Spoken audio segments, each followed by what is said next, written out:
بسم الله الرحمن الرحيم. سبح لله ما في السماوات وما في الأرض وهو العزيز الحكيم. يا أيها الذين آمنوا لم تقولون ما لا تفعلون؟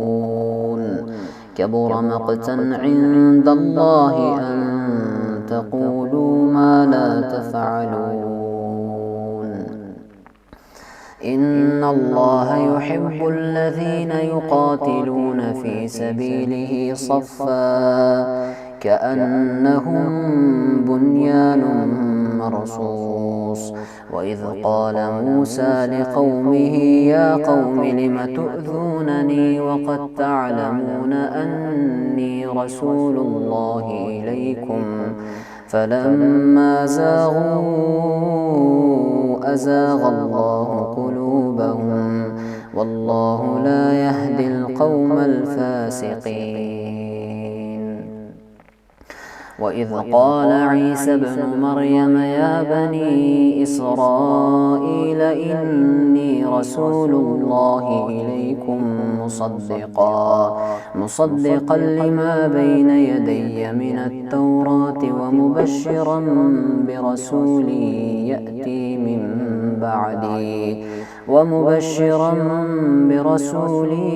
يأتي من بعد اسمه أحمد. فلما جاءهم بالبينات قالوا هذا سحر مبين. ومن أظلم ممن افترى على الله الكذب وهو يدعى إلى الإسلام والله لا يهدي القوم الظالمين. يريدون ليطفئوا نور الله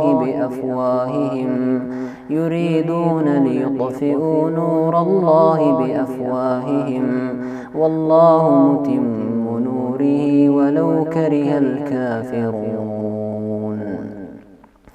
هو الذي أرسل رسوله بالهدى ودين الحق ليظهره على الدين كله ولو كره المشركون. يا أيها الذين آمنوا هل أدلكم على تجارة تنجيكم من عذاب أليم؟ تؤمنون بالله ورسوله وتجاهدون في سبيل الله بأموالكم وأنفسكم ذلكم خير لكم إن كنتم تعلمون. يغفر لكم ذنوبكم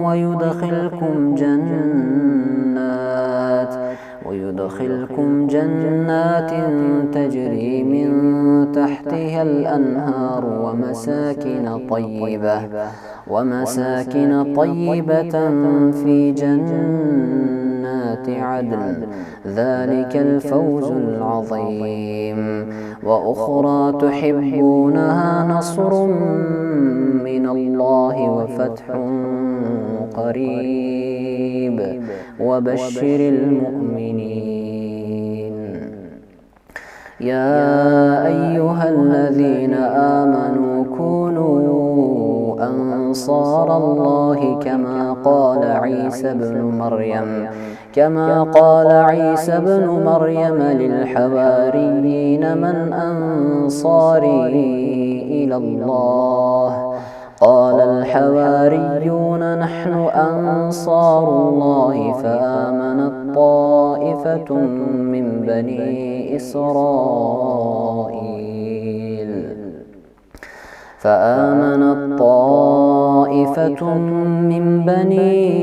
إسرائيل وكفرت طائفة فأيدنا الذين آمنوا على عدوهم فأصبحوا ظاهرين.